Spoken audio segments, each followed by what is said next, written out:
YCP అధినేత జగన్మోహన్ రెడ్డి కీలక నిర్ణయాలు దిశగా అడుగులు వేస్తున్నారు. విదేశీ పర్యటనకు వెళ్లిన ఆయన కొద్ది రోజుల కిందటే బెంగుళూరు చేరుకున్నారు. ఈరోజు బెంగుళూరు నుంచి తాడేపల్లికి వచ్చారు.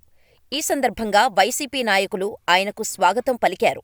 ఈరోజు పార్టీ ముఖ్యులతో జగన్మోహన్ రెడ్డి సమావేశం కానున్నారు. విజయసాయిరెడ్డి రాజీనామా, భవిష్యత్తు కార్యాచరణ, జిల్లాల టూర్లకు సంబంధించి వారితో అభిప్రాయాలను పంచుకోనున్నారు. వారి అభిప్రాయాలను తెలుసుకోనున్నారు.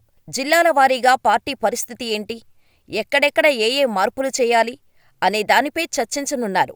అదే సమయంలో కొన్ని దూకుడు నిర్ణయాలు తీసుకోనున్నట్టు తెలుస్తోంది. ప్రధానంగా పార్టీ పరంగా కూడా కొన్ని రకాల నిర్ణయాలు ఉంటాయని సమాచారం. ఓ రకంగా చెప్పాలంటే వైసీపీ సంక్లిష్ట పరిస్థితుల్లో ఉంది. పార్టీ నుంచి పెద్ద ఎత్తున నేతలు బయటకు వెళ్లిపోతున్నారు. ఇప్పటికే పార్టీ కీలక నేత విజయసాయిరెడ్డి గుడ్ బై చెప్పారు. రాజ్యసభ పదవితో పాటు పార్టీ సభ్యత్వానికి సైతం రాజీనామా చేశారు. ఆయన బాటలోనే మరికొందరు ఉన్నట్టు ప్రచారం నడుస్తోంది. అయితే జగన్మోహన్ రెడ్డికి చెప్పి తాను ఈ నిర్ణయం తీసుకున్నానని విజయసాయిరెడ్డి ప్రకటించారు. ఈ తరుణంలో విజయసాయిరెడ్డి రాజీనామాపై పార్టీ నేతలకు స్పష్టత ఇవ్వనున్నారు జగన్మోహన్ రెడ్డి. పైగా పార్టీలో తనతో ఉండి పోరాడిన వారితోనే రాజకీయం చేస్తానని జగన్ భావిస్తున్నారు. అదే విషయాన్ని పార్టీ నేతలకు చెప్పనున్నారు. ముఖ్యంగా ఈ 5 ఏళ్లపాటు పరిస్థితి ఇలాగే ఉంటుందని, తట్టుకొని నిలబడిన వారికి తగిన ప్రాధాన్యం ఇస్తానని జగన్మోహన్ రెడ్డి పార్టీ శ్రేణులకు చెప్పే అవకాశం ఉంది. వచ్చే ఎన్నికల నాటికి వైసీపీని పూర్తిగా నిర్వీర్యం చెయ్యాలన్నది కూటమి పార్టీల ప్లాన్. ప్రధానంగా చంద్రబాబు ఎట్టి పరిస్థితుల్లో విడిచిపెట్టరని, కేంద్రంలోని బీజేపీ ద్వారా వైసీపీని పూర్తిగా కంట్రోల్ చేస్తారని జగన్ ఒక స్థిర నిర్ణయానికి వచ్చారు. పార్టీ కీలక నేతలను కేసులతో వెంటాడుతారని, ఎన్ని రకాలుగా ఇబ్బందులు పెట్టాలో అన్ని రకాలుగా పెడతారని, కేసులను ఎదుర్కొనేందుకు సిద్ధంగా ఉండాలని పార్టీ నేతలకు జగన్మోహన్ రెడ్డి దిశానిర్దేశం చేసే అవకాశం ఉంది. పార్టీ నుంచి ఎంత కీలకమైన నేతలు బయటకు పోయినా తాను వెనక్కి తగ్గే ప్రసక్తే లేదని, కాంగ్రెస్ పార్టీ నుంచి తన తల్లితో పాటు తానూ బయటకు వచ్చిన విషయాన్ని గుర్తు చేస్తున్నారు జగన్మోహన్ రెడ్డి. ఈరోజు పార్టీ ముఖ్యుల సమావేశంలో సైతం కొన్ని అంశాలపై ఫుల్ క్లారిటీ ఇవ్వనున్నారు. ధైర్యంగా తనతో ఉన్నవారితోనే రాజకీయం చేస్తానని పార్టీ నేతలతో చెప్పే అవకాశం ఉంది. నిజానికి విజయసాయిరెడ్డి రాజకీయాలకు గుడ్ బై చెప్పడం వెనుక చాలా రకాల ఒత్తిళ్లు ఉన్నాయి. అయితే అది ఆయన ఒక్కడితోనే ఆగదని, జగన్ చుట్టూ ఉన్న కీలక నేతలను అదేవిధంగా భయపెడతారని ప్రచారం నడుస్తోంది. ఇప్పటికే వైవీ సుబ్బారెడ్డి కుమారుడి పేరును కాకినాడ పోర్టు వాటాల బదిలీల విషయంలో తెరపైకి తెచ్చారు. పెద్దిరెడ్డి రామచంద్రారెడ్డిపై అటవీ భూముల ఆక్రమణ అంటూ కొత్త అభియోగాలు మోపారు. చెవిరెడ్డి భాస్కర్ రెడ్డి సైతం టార్గెట్ చేసుకున్నారు. భూమన కరుణాకర్ రెడ్డిని సైతం వెంటాడుతున్నారు. అయితే ఇది ఆ 4-5 నేతలతో ఆగదు. వైసీపీలో ఉన్న ప్రతి నేతను వెంటాడుతారు. అదే విషయం జగన్మోహన్ రెడ్డి పార్టీ నేతలకు గుర్తుచేస్తున్నారు. ధైర్యంగా కేసులను ఎదుర్కొందాం, ప్రజాక్షేత్రంలో నిలబడదాం అంటూ వారికి ధైర్యం చెప్పే ప్రయత్నం చేస్తున్నారు.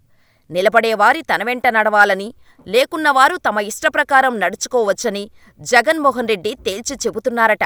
మొత్తానికైతే కూటమి ప్రభుత్వంతో యుద్ధానికి జగన్ సిద్ధపడ్డారన్నమాట. ఇక మరోపక్క ప్రతిపక్షంలో ఉంటే ఒకలా విమర్శలు చేస్తారు, తీరా అధికారంలోకి వస్తే ఇంకోలా ప్రవర్తిస్తారు. ఇప్పుడు ఏపీలో కూటమి అదే చేస్తోందన్న ఆరోపణలు వినిపిస్తున్నాయి. వైసీపీ హయాంలో వ్యవస్థలన్నీ ధ్వంసమయ్యాయని తరచూ కూటమి నేతలు ఆరోపిస్తుంటారు. గతంలో వైసీపీ హయాంలో జరిగిన మున్సిపల్ ఎన్నికల్లో దౌర్జన్యాలు జరిగాయని అప్పట్లో చంద్రబాబుతో పాటు పవన్ ఆరోపించారు. అటు తర్వాత వచ్చిన ఎంపీటీసీ, జడ్పీటీసీ ఎన్నికలను బహిష్కరించారు కూడా. అయితే ఇప్పుడు సీన్ రివర్స్ అయింది. 8 నెలల కిందట కూటమి అధికారంలోకి వచ్చింది. దీంతో ఇప్పుడు నాటి మాటలను గుర్తు చేసుకోకుండా కూటమి అదేవిధంగా దిగిందన్న విమర్శలు వినిపిస్తున్నాయి. ఈరోజు మున్సిపాలిటీ, నగరపాలక సంస్థలకు సంబంధించి ఉప ఎన్నికలు జరిగాయి. కానీ అడుగడుగునా కూటమి తన అధికార దర్పాన్ని ప్రదర్శించింది. అప్పట్లో వైసీపీ అలా వ్యవహరించింది అని ఆరోపణలు చేసింది తామే అన్న విషయాన్ని మరిచిపోయింది తెలుగుదేశం పార్టీ. తిరుపతిలో కూటమి పార్టీలు రచ్చ చేశాయి. వైసీపీకి చెందిన మహిళా కార్పొరేటర్ల విషయంలో జనసేన ఎమ్మెల్యే కుమారుడు అభ్యంతరకరంగా ప్రవర్తించినట్టు ఆరోపణలు వినిపిస్తున్నాయి. 8 మంది కార్పొరేటర్లను కొట్టి లాక్కెళ్లినట్టు వైసీపీ నేతలు ఆరోపిస్తున్నారు. అందులో 4 మాత్రమే విడిచిపెట్టారని, మిగిలిన ఆ 4 ఏమయ్యారో కూడా తెలియడం లేదని, ఏపీలో అటవిక పాలన రాజ్యమేలుతోందని ఆరోపిస్తోంది వైసీపీ. అటు వ్యవస్థలు సైతం నిర్వీర్యమయ్యాయని ఆందోళన చెందుతోంది. మరో 10 నెలల కాలానికి మున్సిపల్ కార్పొరేషన్లలో వివిధ కారణాలతో ఖాళీ అయిన mayor, deputy mayor, municipal chairman, vice చైర్మన్ల స్థానాలకు ఈరోజు 3 ఎన్నికలు నిర్వహించేందుకు ఎలక్షన్ కమిషన్ షెడ్యూల్ ప్రకటించింది. అయితే మొత్తం 10 చోట్ల ఎన్నికలకు నిర్ణయించగా ఈరోజు 7 చోట్ల మాత్రమే ఎన్నికలు జరిగాయి. 7 చోట్ల టీడీపీ కూటమి స్పష్టమైన హవా కనబరిచింది. తిరుపతిలో మాత్రం విధ్వంసం చోటు చేసుకుంది. అటు ప్రత్యర్థులకు రక్షణ కల్పించటంలో అధికార యంత్రాంగం పూర్తిగా విఫలమైంది. మారింది అధికారమే తప్ప విధానాలు కాదని అభిప్రాయం అంతటా వ్యక్తమవుతోంది. గత 5 ఏళ్ల పాలనలో అనేక రకాల విధ్వంసాలు జరిగాయని టీడీపీ కూటమి ఆరోపిస్తూ వచ్చింది. గత 5 ఏళ్ల వైసీపీ పాలనలో చాలా రకాల ఎన్నికలు జరిగాయి. కానీ ప్రజాస్వామ్యయుతంగా జరగలేదని నాడు తెలుగుదేశంతో పాటు జనసేన ఆరోపించింది. కానీ కేవలం ఉప ఎన్నికల్లో కూటమి పార్టీలు వ్యవహరించిన తీరు మాత్రం ఆందోళన కలిగిస్తోంది. వచ్చే ఏడాది వరుసగా స్థానిక సంస్థలకు ఎన్నికలు జరగనున్నాయి.